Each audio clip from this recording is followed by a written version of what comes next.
नमस्कार बच्चों, हम अपनी पाठ्य पुस्तक कृति का भाग 2 का अध्ययन कर रहे हैं। इसमें आज हम अध्याय 3 जिसका शीर्षक है साना साना हाथ जोड़ी। तो साना साना का अर्थ है छोटे छोटे, हाथ मतलब हाथ, जोड़ी मतलब जोड़कर।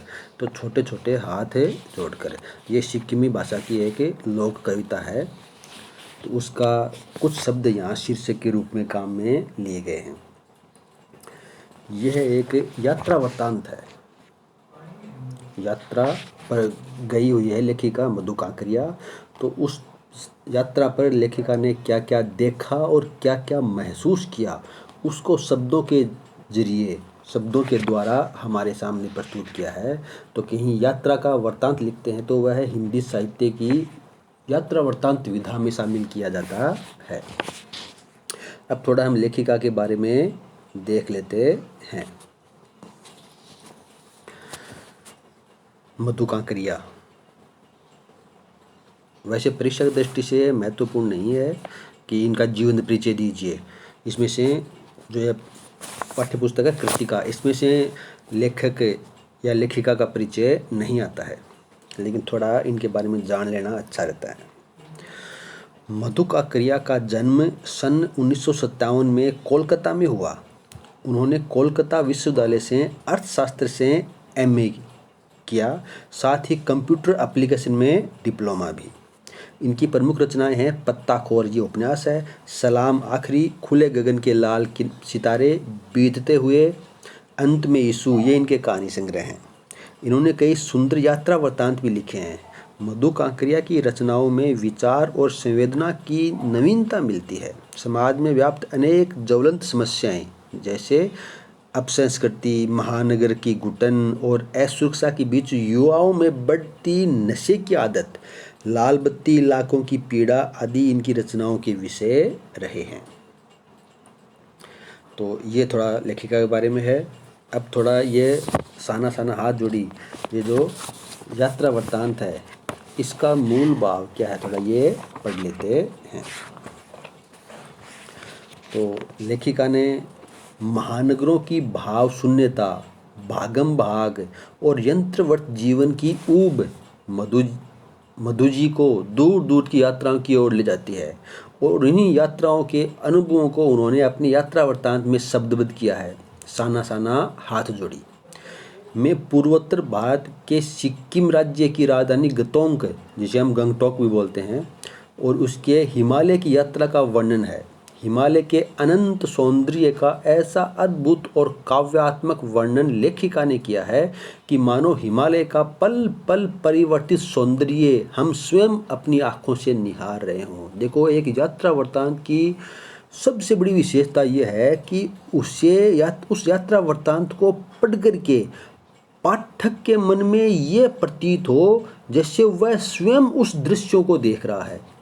तो इस कारण ये यात्रा वृत्तांत अत्यंत सुंदर और उत्कृष्ट श्रेणी का बन पड़ा है। पाठकों को ऐसा लगता है मानो हिमालय का पल पल परिवर्तित सौंदर्य हम स्वयं अपनी आंखों से निहार रहे हों। महिला यायावरी बोलते हैं एक स्थान दूसरे स्थान यात्रा करना की विशिष्टता भी इस यात्रा वृत्तांत में देखी जा सकती है। लेखिका हिमालय के सौंदर्य पर मुग्ध ही नहीं होती, वहाँ के निवासियों की मेहनत, अभाव और गरीबी को भी रेखांकित करती है। तो मतलब एक तो हिमालय का सौंदर्य है उसका वर्णन किया है, दूसरे साथ साथ में इस यात्रा वृत्तांत में वहाँ के जो निवासी हैं वे किस प्रकार मेहनत करते हैं, किस प्रकार वे अभावों में जीवन जीते हैं, वे कितने गरीब हैं, ये भी उस यात्रा वृत्तांत में हमें पढ़ने को मिलता है। साथ ही ये बताना भी नहीं भूलती कि हिमालय तक पहुंचने के लिए बनाए जाने वाले रास्तों के निर्माण में लोग अपनी जान गंवा चुके हैं, कि वह रास्ता बनाना कितना कठिन है। उस रोड के निर्माण में ही बहुत से व्यक्तियों की जानें चली जाती है। इस पाठ में पीड़ा और सौंदर्य का अद्भुत मेल है तथा इसे पढ़कर अकेलेपन और करुणा के भाव जागृत होते हैं तथा सृष्टि की समग्रता का एहसास होता है। यात्राओं से मनोरंजन, ज्ञानवर्धन एवं अज्ञात स्थलों की जानकारी के साथ साथ भाषा और संस्कृति का आदान प्रदान भी होता है। इतना ही नहीं, घुमक्कड़ी हमें अपने स्वयं की संकीर्णता से मुक्त कराती है। घुमक्कड़ी मतलब एक स्थान से दूसरे स्थान पर जो घूमने की प्रवृत्ति है, वे हमें अपने जो अकेलापन होता है, जो अपने स्वयं खुद में खोए रहते हैं, उसकी जो संकीर्णता है उससे हमें मुक्त करती है, दूर करती है। अब देखो आगे पाठ है, पढ़ते हैं, थोड़ा शुरू कर लेते हैं आज। साना साना हाथ जोड़ी, ये मधु का क्रिया लेखिका की यात्रा वृत्तांत है। ये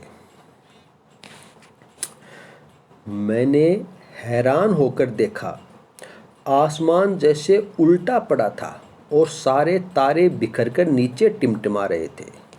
देखो क्या कहा है कि आसमान जैसे उल्टा पड़ा है। आसमान ऊपर होता है तो हम नीचे से ऊपर देखते हैं तो ऊपर तारे टिमटिमाते हुए दिखाई देते हैं, लेकिन यहाँ पर आसमान उल्टा, यानी नीचे तारे टिमटिमाते हुए दिखाई देते हैं।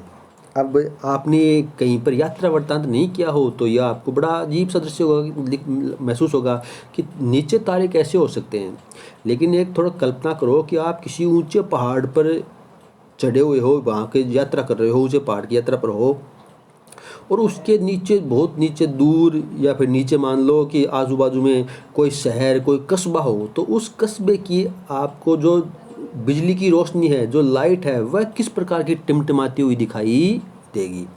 तो ये एकदम सटीक, जैसा कि लेखिका ने वर्णन किया ना, ऐसा का ऐसा ही प्रतीत होता है कि जैसे नीचे तारे टिमटिमा रहे हों दूर दूर तक। कभी जाओ देखो, मतलब ज़्यादा दूर जाने की जरूरत नहीं है, ये अपने माउंट आबू चले जाओ, या फिर राजस्थान में सिक्कर में भी हर्ष पर्वत चले जाओगे शाम के समय, तो भी दूर सिक्कर शहर की जो बिजली की रोशनी है वो आपको इस प्रकार की टिमटिमाती हुई दिखाई देगी। या थोड़े दूर जाओ तो कभी वैष्णो देवी जो जम्मू कश्मीर में है, वहाँ की यात्रा करो तो वहाँ पर भी आपको इसी प्रकार का सुंदर दृश्य देखने को मिलेगा।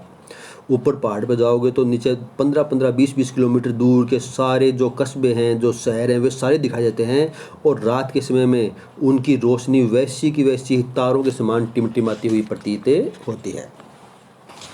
तो यह है लेखिका वर्णन कर रही है अपनी यात्रा वर्णन का। दूर ढलान लेती हुई तराई पर, तराई मतलब जहाँ पर पहाड़ और जो ज़मीन मिलती है उसको स्थान बोलते हैं बीच में, के सितारों, तराई पर सितारों के गुच्छे, यानी रोशनियों के गुच्छे की एक झालर सी बना रहे थे।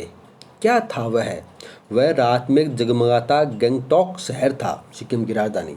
इतिहास और वर्तमान के संधि स्थल पर खड़ा मेहनत कश बादशाहों का एक ऐसा शहर जिसका सब कुछ सुंदर था, सुबह है शाम रात। तो ये कौन से स्थान की वर्णन कर रही है लेखिका?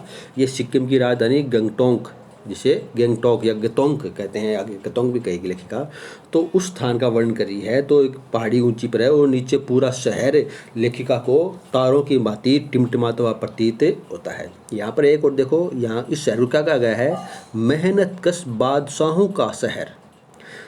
तो इस शहर को मेहनत कश बादशाहों का शहर क्यों कहा गया है?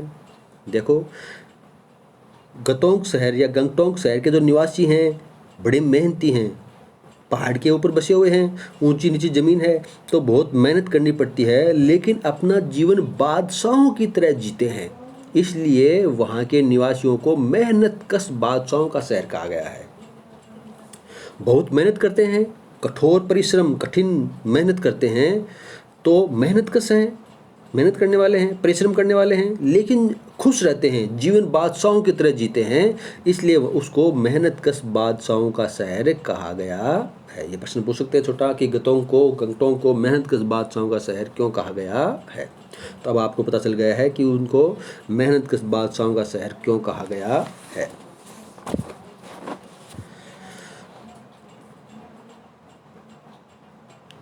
और वह रहस्यमय सितारों भरी रात मुझ में सम्मोहन जगा रही थी, कुछ इस कदर कि उन जादू भरे क्षणों में मेरा सब कुछ स्थगित था, अर्थहीन था। मैं, मेरी चेतना, मेरा आसपास, मेरे भीतर बाहर सिर्फ शून्य था, और थी अतीन्द्रियता में डूबी रोशनी की वह जादुई झालर। अब देखो लेखिका क्या करी हैं कि उस सितारों भरी रहस्यमयी रात मुझ में सम्मोहन है, मतलब एक जादू जगा रही थी लेखिका, उसमें खोई हुई थी उस रात के सौंदर्य में। और उसके अलावा, उस सुंदरता के अलावा लेखिका के लिए सब कुछ अर्थहीन था कि स्वयं लेखिका क्या थी, उसकी चेतना, उसके आसपास क्या था, इन सभी में वह खोई हुई थी। अतीन्द्रियता से बोलते हैं इंद्रियों से परे, तो इनमें थी इंद्रियों से परे सिर्फ एक डूबी रोशनी और वह जादुई झालर, यानी गोतोंग शहर की जो रोशनियों की एक झालर दिखाई दे रही थी, वही लेखिका को दिखाई दे रही थी। और उस झालर के, उस रोशनी के सौंदर्य में ही लेखिका खोई हुई थी। धीरे धीरे एक उजास मतलब उजाला, प्रकाश या रोशनी बोल सकते हैं, तो धीरे धीरे एक उजास उस शून्य में फूटने लगा। एक प्रार्थना होठों को छूने लगी, साना साना हाथ जोड़ी, गर्दहु प्रार्थना हामरो जीवन तिमरो कोशेली। तो इसका अर्थ है छोटे छोटे हाथ जोड़कर प्रार्थना कर रही हूँ कि मेरा सारा जीवन अच्छाइयों को समर्पित हो। ये वहाँ की सिक्किमी भाषा की एक लोकगीत की शब्द है ये। साना साना हाथ जोड़ी, गर्दों प्रार्थना हामरो जीवन तिमरो कोशेली, यानी छोटे छोटे हाथ जोड़ करके प्रार्थना कर रही हूँ कि मेरा सारा जीवन अच्छाइयों को समर्पित हो। आज सुबह की प्रार्थना के ये बोल मैंने एक नेपाली युवती से सीखे थे। तो नेपाल भी उधर पहाड़ में है, सिक्किम के बगल में है, तो नेपाल की एक युवती से ये एक प्रार्थना के बोल सीखे। सुबह हमें युमथांग स्थान का नाम के लिए निकल पड़ना था, पर आँख खुलते ही मैं बालकनी की तरफ भागी। यहाँ के लोगों ने बताया था कि यदि मौसम साफ हो तो बालकनी से, यानी होटल की जो खिड़की है बाहर की होता है बालकनी, उस बालकनी से भी कंचनजंगा पर्वत चोटी दिखाई देती है। हिमालय की तीसरी सबसे बड़ी चोटी कंचनजंगा। हिमालय जो पर्वतमाला है इसकी सबसे ऊंची चोटी है माउंट एवरेस्ट, तो दूसरी है केटू और तीसरी है कंचनजंगा। तो इस कंचनजंगा चोटी ये है, ये उस होटल की बालकनी से भी दिखाई देती है। तो सुबह सुबह उस देखने के लिए लेखक का बालकनी तरफ भागी, पर मौसम अच्छा होने के बावजूद आसमान हल्के हल्के बादलों से ढका था। पिछले वर्ष की ही तरह इस बार भी बादलों के कपाट ठाकुर जी के कपाट की तरह बंद ही रहे। जैसे ठाकुर जी के कपाट होते हैं, मंदिर के दरवाजे बंद होते हैं, वैसे ही बादलों के कारण वो उस चोटी को नहीं देख पाई। कंचनजंगा न दिखनी थी न दिखी, पर सामने ही रकम रकम मतलब है तरह तरह के रंग बिरंगे इतने सारे फूल दिखाई पड़े कि लगा फूलों के बाग में आ गई हूँ। तो चोटी देखने की लेखिका की इच्छा थी, लेकिन वह तो बादलों के कारण दिखाई नहीं दी, लेकिन सामने इतने सारे रंग बिरंगे फूल दिखाई दिए कि लेखिका को लगा जैसे वो किसी फूलों के बाग में ही आ गई हो। बहरहाल गंगटोक से 149 किलोमीटर की दूरी पर था युमथांग। युमथांग यानी घाटियाँ, सारे रास्ते हिमालय की गहनतम घाटियाँ और फूलों से लदी ही वादियाँ मिलेंगी आपको। ड्राइवर कम गाइड मतलब गाड़ी का ड्राइवर भी वही था और गाइड भी वही था। गाइड किसे बोलते हैं? गाइड बोलते हैं जो उस स्थान की विशेषताओं का वर्णन करे कि यहाँ पर क्या क्या है विशेषताएं। तो वह ड्राइवर कम गाइड जितेंद्र नार्गे, उसका नाम था जितेंद्र नार्गे, मुझे बता रहा था क्या वहाँ बर्फ़ मिलेगी। मैं बचकाने उत्साह से पूछने लगती हूँ। देखो, हम मैदानी इलाकों में जो लोग रहते हैं ना, उसके लिए बर्फ़ बहुत महत्वपूर्ण होती है।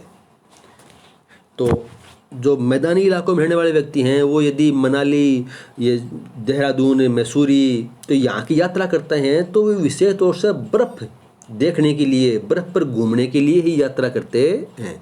तो जितना भी, अब देखो पिछले दिनों में आया था बात में कि मनाली में ट्रैफिक जाम हो रहा है, भारी भरकम ट्रैफिक वहाँ पर हो गया है। सारे उत्तर भारत के लोग और जितने भी घूमने की इच्छुक थे वे सारे के सारे मनाली पहुंच गए। तो वहाँ पर बहुत भीड़ हो गई है और उसके लिए वो कोरोना का तीसरी लहर आने की आशंका भी हो रही थी उधर से।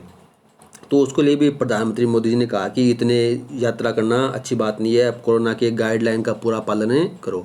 तो जो मैदानी इलाकों के रहने वाले व्यक्ति होते हैं उन्हें बर्फ़ अत्यंत पसंद होती है, प्रिय होती है, तो वे वहाँ पर जाना पसंद करते हैं। और यही बात लेखिका भी पूछ रही है कि क्या वहाँ पर बर्फ़ मिलेगी। कहाँ पर? युमथांग में। क्या युमथांग में बर्फ़ मिलेगी? मैं बचकाने उत्साह से पूछने लगती हूँ। तो जितेंद्र नार्गे ड्राइवर वह कहता है चलिए तो, कि आप चले तो सही, उसके बाद हम देखेंगे कि बर्फ़ मिलती है या नहीं मिलती है। उसे तो पता ही है कि वहाँ बर्फ़ मिलेगी नहीं मिलेगी, लेकिन वह उसके उत्साह को कम नहीं करना चाहता है। उसको थोड़ा यात्रा का जो रहस्य होता है, जो सस्पेंस होता है, उसे बनाए रखना चाहता है। तो आज इतना ही पढ़ेंगे, बाकी के लिए कल पढ़ेंगे। धन्यवाद।